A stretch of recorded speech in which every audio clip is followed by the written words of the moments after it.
The Fall of the House of Usher by Edgar Allan Poe. Read by Narrated Escapes. Please like, share and subscribe. During the whole of a dull, dark, and soundless day in the autumn of the year, when the clouds hung oppressively low in the heavens, I had been passing alone, on horseback, through a singularly dreary tract of country, and at length found myself, as the shades of the evening drew on, within view of the melancholy House of Usher. I know not how it was, but, with the first glimpse of the building, a sense of insufferable gloom pervaded my spirit. I say insufferable, for the feeling was unrelieved by any of that half-pleasurable, because poetic, sentiment, with which the mind usually receives even the sternest natural images of the desolate or terrible. I looked upon the scene before me, upon the mere house, and the simple landscape features of the domain, upon the bleak walls, upon the vacant eye-like windows, upon a few rank sedges, and upon a few white trunks of decayed trees, with an utter depression of soul which I can compare to no earthly sensation more properly than to the after-dream of the reveller upon opium, the bitter lapse into everyday life, the hideous dropping off of the veil. There was an iciness, a sinking, a sickening of the heart, an unredeemed dreariness of thought which no goading of the imagination could torture into aught of the sublime. What was it, I paused to think, what was it that so unnerved me in the contemplation of the House of Usher? It was a mystery all insoluble, nor could I grapple with the shadowy fancies that crowded upon me as I pondered. I was forced to fall back upon the unsatisfactory conclusion that while, beyond doubt, there are combinations of very simple natural objects which have the power of thus affecting us, still the analysis of this power lies among considerations beyond our depth. It was possible, I reflected, that a mere different arrangement of the particulars of the scene, of the details of the picture, would be sufficient to modify, or perhaps to annihilate its capacity for sorrowful impression, and, acting upon this idea, I reined my horse to the precipitous brink of a black and lurid tarn that lay in unruffled lustre by the dwelling, and gazed down, but with a shudder even more thrilling than before, upon the remodelled and inverted images of the grey sedge, and the ghastly tree stems, and the vacant and eye-like windows. Nevertheless, in this mansion of gloom I now propose to myself a sojourn of some weeks. Its proprietor, Roderick Usher, had been one of my boon companions in boyhood, but many years had elapsed since our last meeting.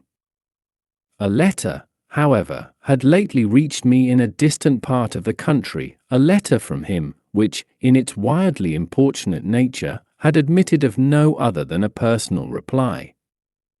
The miss gave evidence of nervous agitation.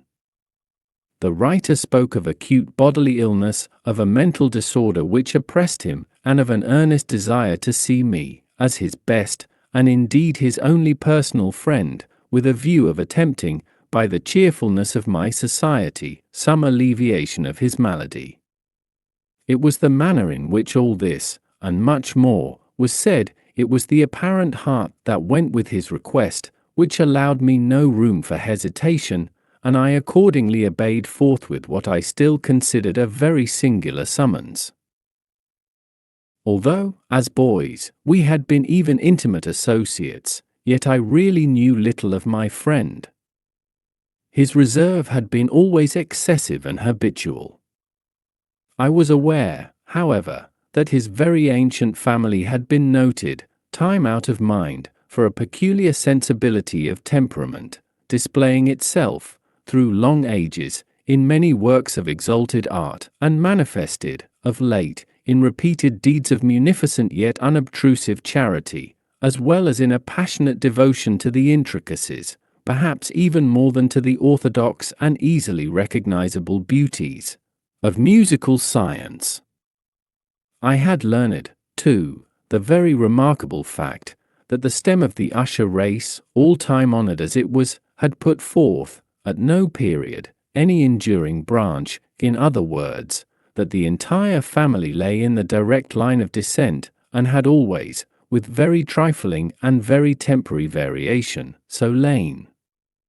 It was this deficiency, I considered, while running over in thought the perfect keeping of the character of the premises with the accredited character of the people, and while speculating upon the possible influence which the one, in the long lapse of centuries, might have exercised upon the other, it was this deficiency, perhaps, of collateral issue, and the consequent undeviating transmission, from sire to son, of the patrimony with the name, which had, at length, so identified the two as to merge the original title of the estate in the quaint and equivocal appellation of the House of Usher, an appellation which seemed to include, in the minds of the peasantry who used it, both the family and the family mansion.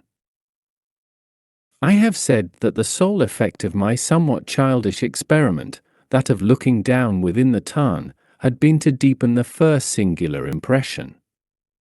There can be no doubt that the consciousness of the rapid increase of my superstition, for why should I not so term it, served mainly to accelerate the increase itself. Such, I have long known, is the paradoxical law of all sentiments having terror as a basis. And it might have been for this reason only, that, when I again uplifted my eyes to the house itself, from its image in the pool, there grew in my mind a strange fancy, a fancy so ridiculous, indeed, that I but mention it to show the vivid force of the sensations which oppressed me. I had so worked upon my imagination as really to believe that about the whole mansion and domain there hung an atmosphere peculiar to themselves and their immediate vicinity, an atmosphere which had no affinity with the air of heaven, but which had reeked up from the decayed trees, and the grey wall, and the silent tarn, a pestilent and mystic vapour, dull, sluggish, faintly discernible, and leaden-hued.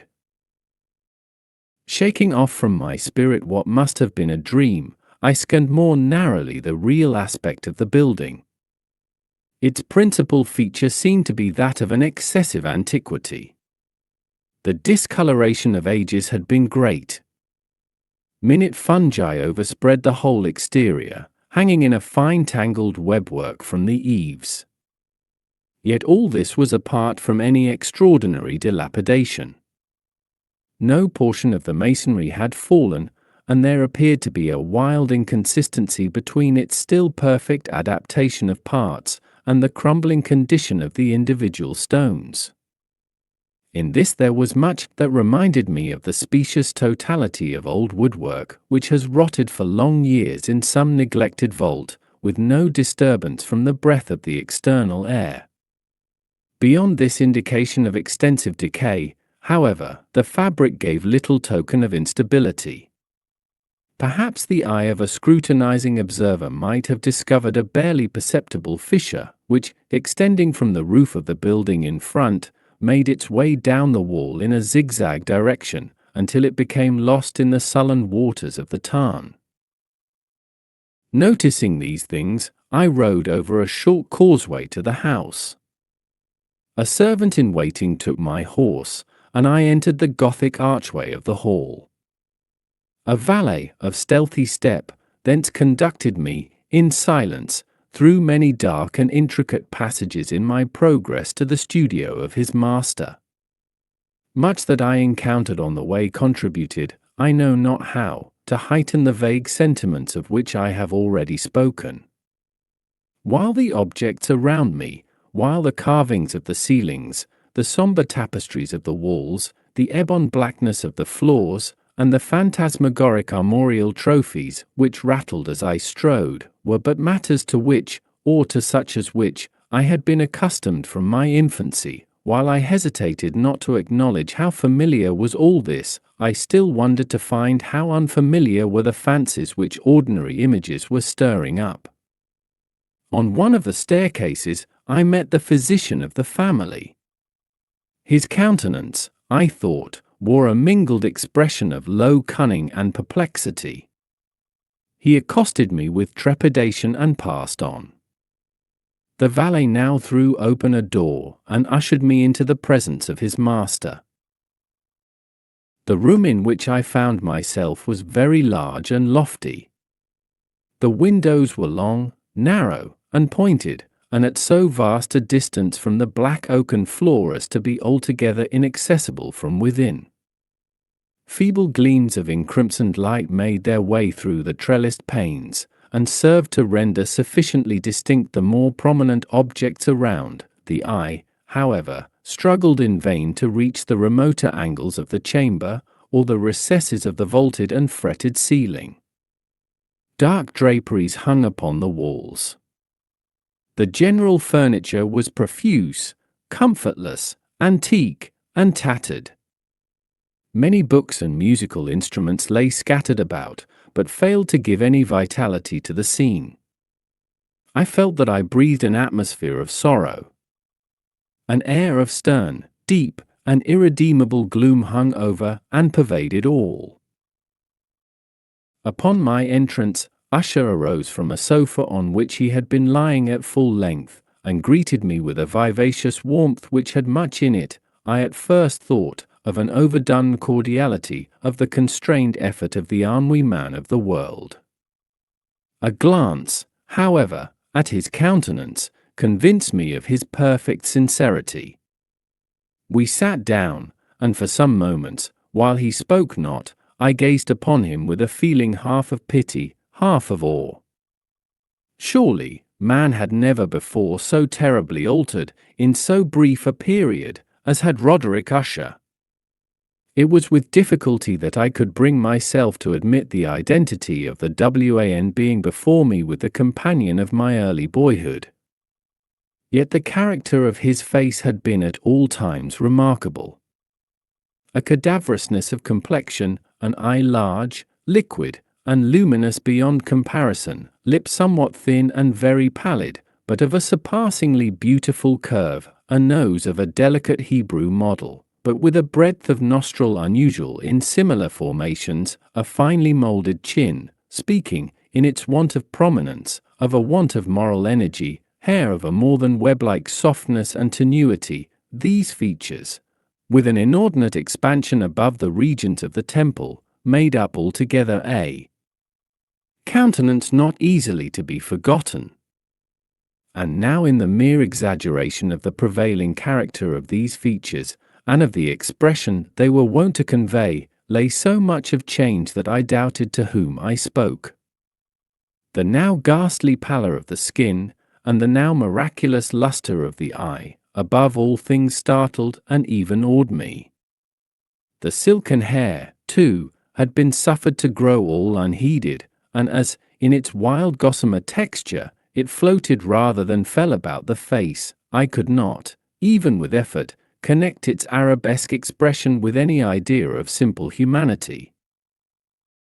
In the manner of my friend I was at once struck with an incoherence, an inconsistency, and I soon found this to arise from a series of feeble and futile struggles to overcome an habitual trepidancy, an excessive nervous agitation. For something of this nature I had indeed been prepared, no less by his letter, than by reminiscences of certain boyish traits, and by conclusions deduced from his peculiar physical conformation and temperament. His action was alternately vivacious and sullen. His voice varied rapidly from a tremulous indecision, when the animal spirit seemed utterly in abeyance, to that species of energetic concision, that abrupt, weighty, unhurried, and hollow-sounding enunciation, that leaden, self-balanced, and perfectly modulated guttural utterance, which may be observed in the lost drunkard, or the irreclaimable eater of opium, during the periods of his most intense excitement. It was thus that he spoke of the object of my visit, of his earnest desire to see me, and of the solace he expected me to afford him. He entered, at some length, into what he conceived to be the nature of his malady. It was, he said, a constitutional and a family evil, and one for which he despaired to find a remedy, a mere nervous affection, he immediately added, which would undoubtedly soon pass off. It displayed itself in a host of unnatural sensations. Some of these, as he detailed them, interested and bewildered me. Although, perhaps, the terms and the general manner of the narration had their weight. He suffered much from a morbid acuteness of the senses. The most insipid food was alone endurable. He could wear only garments of certain texture. The odors of all flowers were oppressive. His eyes were tortured by even a faint light, and there were but peculiar sounds, and these from stringed instruments, which did not inspire him with horror. To an anomalous species of terror I found him a bounden slave. "I shall perish," said he, "I must perish in this deplorable folly. Thus, and not otherwise, shall I be lost. I dread the events of the future, not in themselves, but in their results. I shudder at the thought of any, even the most trivial, incident, which may operate upon this intolerable agitation of soul. I have, indeed, no abhorrence of danger, except in its absolute effect, in terror. In this unnerved, in this pitiable condition, I feel that the period will sooner or later arrive when I must abandon life and reason together, in some struggle with the grim phantasm, fear. I learned, moreover, at intervals, and through broken and equivocal hints, another singular feature of his mental condition. He was enchained by certain superstitious impressions in regard to the dwelling which he tenanted, and whence, for many years, he had never ventured forth, in regard to an influence whose supposititious force was conveyed in terms too shadowy here to be restated, an influence which some peculiarities in the mere form and substance of his family mansion had, by dint of long sufferance, he said, obtained over his spirit, an effect which the physique of the grey walls and turrets, and of the dim tarn into which they all looked down, had, at length, brought about upon the morale of his existence. He admitted, however, although with hesitation, that much of the peculiar gloom which thus afflicted him could be traced to a more natural and far more palpable origin, to the severe and long-continued illness, indeed to the evidently approaching dissolution of a tenderly beloved sister, his sole companion for long years, his last and only relative on earth. Her decease, he said, with a bitterness which I can never forget, would leave him the hopeless and the frail, the last of the ancient race of the Ushers. While he spoke, the Lady Madeline, for so was she called, passed slowly through a remote portion of the apartment, and, without having noticed my presence, disappeared. I regarded her with an utter astonishment not unmingled with dread, and yet I found it impossible to account for such feelings. A sensation of stupor oppressed me, as my eyes followed her retreating steps. When a door, at length, closed upon her, my glance sought instinctively and eagerly the countenance of the brother, but he had buried his face in his hands, and I could only perceive that a far more than ordinary wanness had overspread the emaciated fingers through which trickled many passionate tears. The disease of the Lady Madeline had long baffled the skill of her physicians. A settled apathy, a gradual wasting away of the person, and frequent although transient affections of a partially cataleptical character, were the unusual diagnosis. Hitherto she had steadily borne up against the pressure of her malady, and had not betaken herself finally to bed, but, on the closing in of the evening of my arrival at the house, she succumbed, as her brother told me at night, with inexpressible agitation, to the prostrating power of the destroyer, and I learned that the glimpse I had obtained of her person would thus probably be the last I should obtain, that the lady, at least while living, would be seen by me no more. For several days ensuing, her name was unmentioned by either Usher or myself, and during this period I was busied in earnest endeavors to alleviate the melancholy of my friend. We painted and read together, or I listened, as if in a dream, to the wild improvisations of his speaking guitar. And thus, as a closer and still closer intimacy admitted me more unreservedly into the recesses of his spirit, the more bitterly did I perceive the futility of all attempt at cheering a mind from which darkness, as if an inherent positive quality, poured forth upon all objects of the moral and physical universe, in one unceasing radiation of gloom. I shall ever bear about me a memory of the many solemn hours I thus spent alone with the master of the House of Usher. Yet I should fail in any attempt to convey an idea of the exact character of the studies, or of the occupations, in which he involved me, or led me the way. An excited and highly distempered ideality threw a sulphurous lustre over all. His long improvised dirges will ring forever in my ears. Among other things, I hold painfully in mind a certain singular perversion and amplification of the wild air of the last waltz of von Weber. From the paintings over which his elaborate fancy brooded, and which grew, touch by touch, into vaguenesses at which I shuddered the more thrillingly, because I shuddered knowing not why, from these paintings, vivid as their images now are before me, I would in vain endeavor to adduce more than a small portion which should lie within the compass of merely written words. By the utter simplicity, by the nakedness of his designs, he arrested and overawed attention. If ever mortal painted an idea, that mortal was Roderick Usher. For me at least, in the circumstances then surrounding me, there arose out of the pure abstractions which the hypochondriac contrived to throw upon his canvas, an intensity of intolerable awe, no shadow of which felt I ever yet in the contemplation of the certainly glowing yet too concrete reveries of Fuseli. One of the phantasmagoric conceptions of my friend, partaking not so rigidly of the spirit of abstraction, may be shadowed forth, although feebly, in words. A small picture presented the interior of an immensely long and rectangular vault or tunnel, with low walls, smooth, white, and without interruption or device. Certain accessory points of the design served well to convey the idea that this excavation lay at an exceeding depth below the surface of the earth.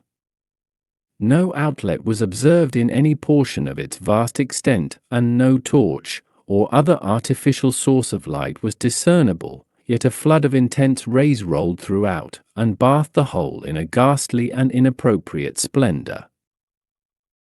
I have just spoken of that morbid condition of the auditory nerve, which rendered all music intolerable to the sufferer, with the exception of certain effects of stringed instruments. It was, perhaps, the narrow limits to which he thus confined himself upon the guitar, which gave birth, in great measure, to the fantastic character of his performances.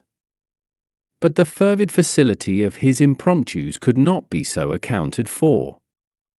They must have been, and were, in the notes, as well as in the words of his wild fantasias, for he not unfrequently accompanied himself with rhymed verbal improvisations, the result of that intense mental collectedness and concentration to which I have previously alluded as observable only in particular moments of the highest artificial excitement. The words of one of these rhapsodies I have easily remembered. I was, perhaps, the more forcibly impressed with it, as he gave it, because, in the under or mystic current of its meaning, I fancied that I perceived, and for the first time, a full consciousness on the part of Usher of the tottering of his lofty reason upon her throne. The verses, which were entitled The Haunted Palace, ran very nearly, if not accurately, thus. I.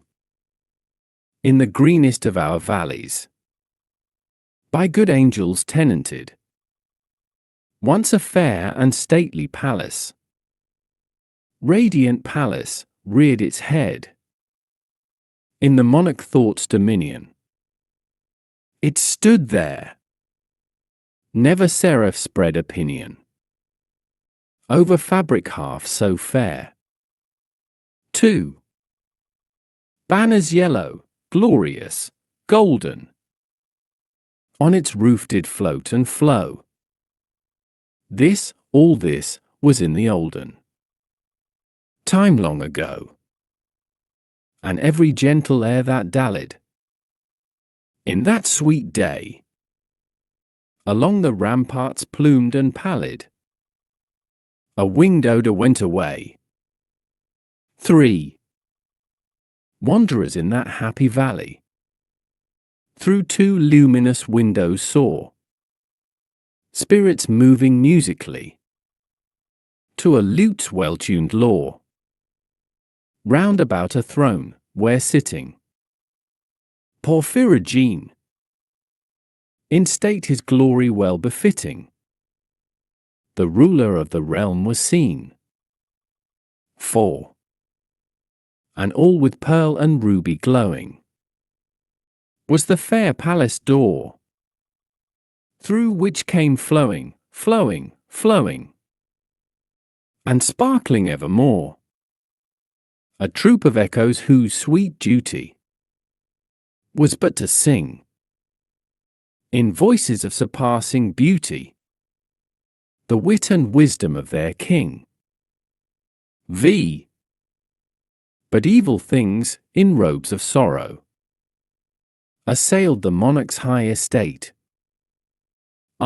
Let us mourn, for never morrow shall dawn upon him, desolate, and, round about his home, the glory that blushed and bloomed is but a dim remembered story of the old time entombed. 6. And travellers now within that valley, through the red-litten windows, see vast forms that move fantastically to a discordant melody, while, like a rapid ghastly river, through the pale door a hideous throng rush out forever, and laugh, but smile no more. I well remember that suggestions arising from this ballad led us into a train of thought wherein there became manifest an opinion of Usher's, which I mention not so much on account of its novelty, for other men have thought thus, as on account of the pertinacity with which he maintained it. This opinion, in its general form, was that of the sentience of all vegetable things.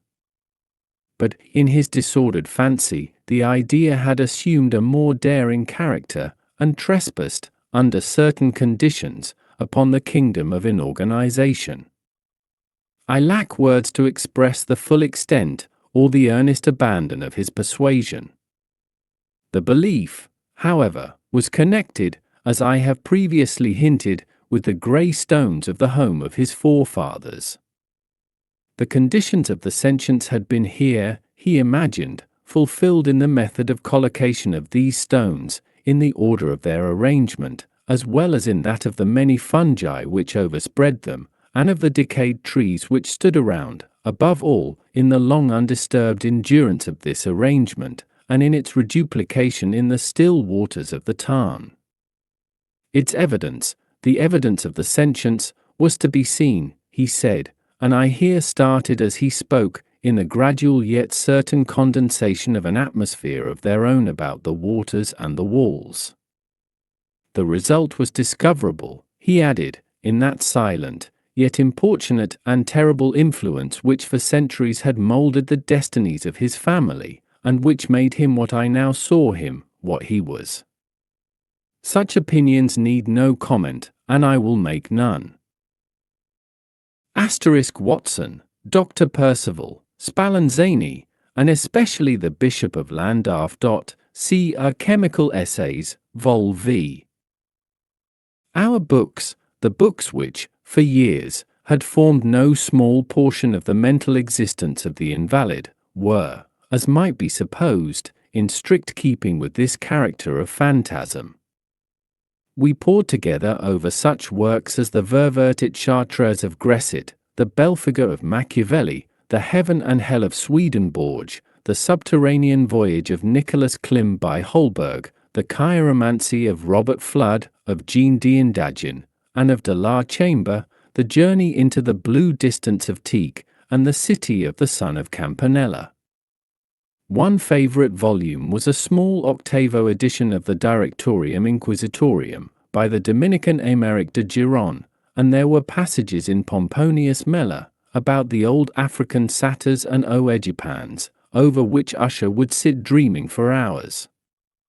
His chief delight, however, was found in the perusal of an exceedingly rare and curious book in quarto Gothic, the Manual of a Forgotten Church, the Vigilii Mortuorum Secundum Chorum Ecclesiae Magentini. I could not help thinking of the wild ritual of this work, and of its probable influence upon the hypochondriac, when, one evening, having informed me abruptly that the Lady Madeline was no more, he stated his intention of preserving her corpse for a fortnight, previously to its final interment, in one of the numerous vaults within the main walls of the building. The worldly reason, however, assigned for this singular proceeding was one which I did not feel at liberty to dispute. The brother had been led to his resolution, so he told me, by consideration of the unusual character of the malady of the deceased, of certain obtrusive and eager inquiries on the part of her medical men, and of the remote and exposed situation of the burial ground of the family. I will not deny that when I called to mind the sinister countenance of the person whom I met upon the staircase, on the day of my arrival at the house, I had no desire to oppose what I regarded as at best but a harmless, and by no means an unnatural, precaution. At the request of Usher, I personally aided him in the arrangements for the temporary entombment. The body having been encoffined, we two alone bore it to its rest. The vault in which we placed it, and which had been so long unopened that our torches, half smothered in its oppressive atmosphere, gave us little opportunity for investigation, was small, damp, and entirely without means of admission for light, lying, at great depth, immediately beneath that portion of the building in which was my own sleeping apartment. It had been used, apparently, in remote feudal times, for the worst purposes of a donjon keep, and, in later days, as a place of deposit for powder, or some other highly combustible substance, as a portion of its floor, and the whole interior of a long archway through which we reached it, were carefully sheathed with copper. The door, of massive iron, had been, also, similarly protected. Its immense weight caused an unusually sharp grating sound, as it moved upon its hinges. Having deposited our mournful burden upon trestles within this region of horror, we partially turned aside the yet unscrewed lid of the coffin, and looked upon the face of the tenant. A striking similitude between the brother and sister now first arrested my attention, and Usher, divining, perhaps, my thoughts, murmured out some few words from which I learned that the deceased and himself had been twins, and that sympathies of a scarcely intelligible nature had always existed between them. Our glances, however, rested not long upon the dead, for we could not regard her unawed. The disease which had thus entombed the lady in the maturity of youth had left, as usual in all maladies of a strictly cataleptical character, the mockery of a faint blush upon the bosom and the face, and that suspiciously lingering smile upon the lip which is so terrible in death. We replaced and screwed down the lid, and, having secured the door of iron, made our way, with toil, into the scarcely less gloomy apartments of the upper portion of the house. And now, some days of bitter grief having elapsed, an observable change came over the features of the mental disorder of my friend. His ordinary manner had vanished. His ordinary occupations were neglected or forgotten. He roamed from chamber to chamber with hurried, unequal, and objectless step. The pallor of his countenance had assumed, if possible, a more ghastly hue, but the luminousness of his eye had utterly gone out. The once occasional huskiness of his tone was heard no more, and a tremulous quaver, as if of extreme terror, habitually characterized his utterance. There were times, indeed, when I thought his unceasingly agitated mind was laboring with some oppressive secret to divulge which he struggled for the necessary courage. At times, again, I was obliged to resolve all into the mere inexplicable vagaries of madness, for I beheld him gazing upon vacancy for long hours, in an attitude of the profoundest attention, as if listening to some imaginary sound. It was no wonder that his condition terrified, that it infected me. I felt creeping upon me, by slow yet certain degrees, the wild influences of his own fantastic yet impressive superstitions.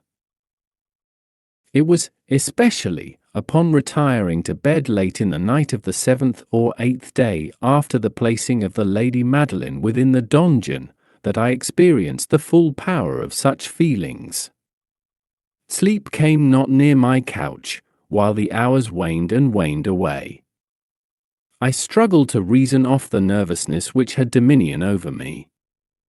I endeavored to believe that much, if not all of what I felt, was due to the bewildering influence of the gloomy furniture of the room, of the dark and tattered draperies, which, tortured into motion by the breath of a rising tempest, swayed fitfully to and fro upon the walls, and rustled uneasily about the decorations of the bed. But my efforts were fruitless. An irrepressible tremor gradually pervaded my frame, and, at length, there sat upon my very heart an incubus of utterly causeless alarm. Shaking this off with a gasp and a struggle, I uplifted myself upon the pillows, and, peering earnestly within the intense darkness of the chamber, hearkened, I know not why, except that an instinctive spirit prompted me, to certain low and indefinite sounds which came, through the pauses of the storm, at long intervals, I knew not whence. Overpowered by an intense sentiment of horror, unaccountable yet unendurable, I threw on my clothes with haste, for I felt that I should sleep no more during the night, and endeavored to arouse myself from the pitiable condition into which I had fallen, by pacing rapidly to and fro through the apartment. I had taken but few turns in this manner, when a light step on an adjoining staircase arrested my attention. I presently recognized it as that of Usher. In an instant afterward he rapped, with a gentle touch, at my door, and entered, bearing a lamp. His countenance was, as usual, cadaverously wan, but, moreover, there was a species of mad hilarity in his eyes and evidently restrained hysteria in his whole demeanor. His air appalled me, but anything was preferable to the solitude which I had so long endured, and I even welcomed his presence as a relief. "And you have not seen it," he said abruptly, after having stared about him for some moments in silence. "You have not then seen it, but stay. You shall." Thus speaking, and having carefully shaded his lamp, he hurried to one of the casements, and threw it freely open to the storm. The impetuous fury of the entering gust nearly lifted us from our feet. It was, indeed, a tempestuous yet sternly beautiful night, and one wildly singular in its terror and its beauty.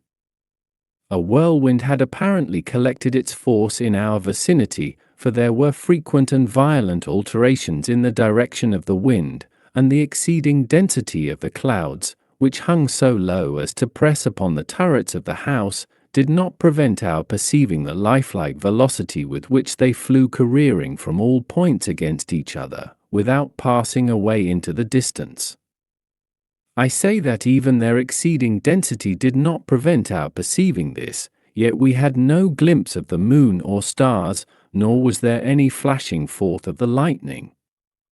But the under surfaces of the huge masses of agitated vapor, as well as all terrestrial objects immediately around us, were glowing in the unnatural light of a faintly luminous and distinctly visible gaseous exhalation which hung about and enshrouded the mansion. "You must not, you shall not behold this," said I, shudderingly, to Usher, as I led him, with a gentle violence, from the window to a seat. These appearances, which bewilder you, are merely electrical phenomena not uncommon, or it may be that they have their ghastly origin in the rank miasma of the tarn. Let us close this casement, the air is chilling and dangerous to your frame. Here is one of your favorite romances. I will read, and you shall listen, and so we will pass away this terrible night together. The antique volume which I had taken up was the Mad Trist of Sir Launcelot Canning, but I had called it a favourite of Usher's more in sad jest than in earnest, for, in truth, there is little in its uncouth and unimaginative prolixity which could have had interest for the lofty and spiritual ideality of my friend.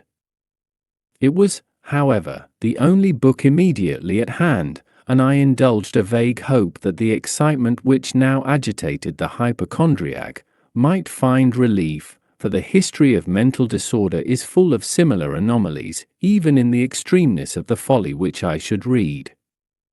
Could I have judged, indeed, by the wild overstrained air of vivacity with which he hearkened, or apparently hearkened, to the words of the tale, I might well have congratulated myself upon the success of my design. I had arrived at that well-known portion of the story where Ethelred, the hero of the tryst, having sought in vain for peaceable admission into the dwelling of the hermit, proceeds to make good an entrance by force. Here, it will be remembered, the words of the narrative run thus. And Ethelred, who was by nature of a doughty heart, and who was now mighty withal, on account of the powerfulness of the wine which he had drunken, waited no longer to hold parley with the hermit, who, in sooth, was of an obstinate and maliceful turn, but, feeling the rain upon his shoulders, and fearing the rising of the tempest, uplifted his mace outright, and, with blows, made quickly room in the plankings of the door for his gauntleted hand, and now pulling therewith sturdily, he so cracked and ripped, and tore all asunder, that the noise of the dry and hollow sounding would alarumed and reverberated throughout the forest. At the termination of this sentence I started, and for a moment paused, for it appeared to me, although I at once concluded that my excited fancy had deceived me, it appeared to me that, from some very remote portion of the mansion, there came, indistinctly, to my ears, what might have been, in its exact similarity of character, the echo, but a stifled and dull one certainly, of the very cracking and ripping sound which Sir Launcelot had so particularly described. It was, beyond doubt, the coincidence alone which had arrested my attention, for, amid the rattling of the sashes of the casements, and the ordinary commingled noises of the still increasing storm, the sound, in itself, had nothing, surely, which should have interested or disturbed me. I continued the story.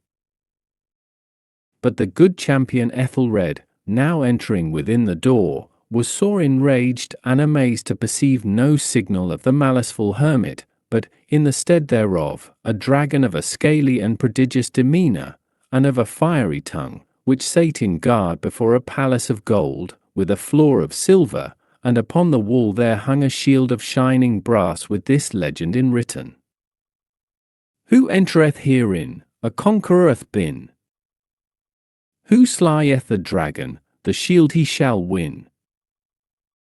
And Ethelred uplifted his mace, and struck upon the head of the dragon, which fell before him, and gave up his pesty breath, with a shriek so horrid and harsh, and withal so piercing, that Ethelred had fain to close his ears with his hands against the dreadful noise of it, the like whereof was never before heard.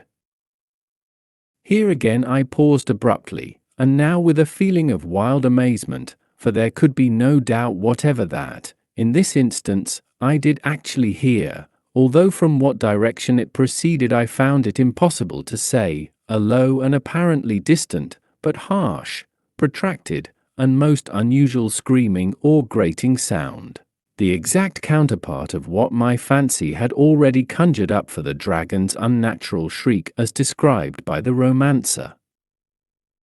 Oppressed, as I certainly was, upon the occurrence of this second and most extraordinary coincidence, by 1,000 conflicting sensations, in which wonder and extreme terror were predominant, I still retained sufficient presence of mind to avoid exciting, by any observation, the sensitive nervousness of my companion. I was by no means certain that he had noticed the sounds in question, although, assuredly, a strange alteration had, during the last few minutes, taken place in his demeanour.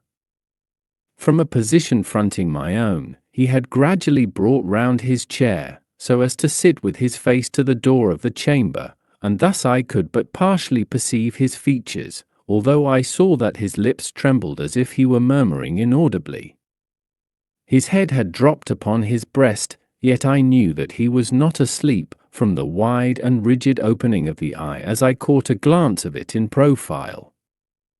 The motion of his body, too, was at variance with this idea, for he rocked from side to side with a gentle yet constant and uniform sway. Having rapidly taken notice of all this, I resumed the narrative of Sir Launcelot, which thus proceeded.